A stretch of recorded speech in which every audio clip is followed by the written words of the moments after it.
Okay, so for this one, we're going to go ahead and FOIL the left hand side. So let's start with foiling the left hand side.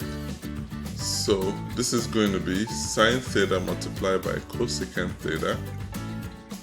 So this is sine theta cosecant theta, and then the outer sine theta multiplied by negative secant theta. So it's negative sine theta secant theta plus cosine theta cosecant theta minus cosine theta secant theta.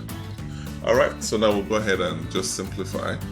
So this is sine theta multiplied by 1 over sine theta minus sine theta multiplied by 1 over cosine theta plus cosine theta multiplied by 1 over sine theta minus cosine theta multiplied by 1 over cosine theta. So let's go ahead and just do some simplification here.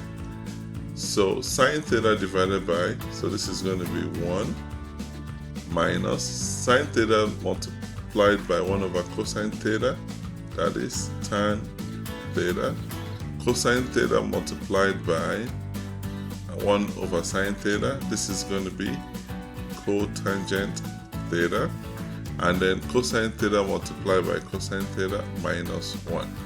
So what are we going to get? We're going to get 1 minus 1 is 0, and then we have cotangent theta minus tan theta. So you can see that we have proved it.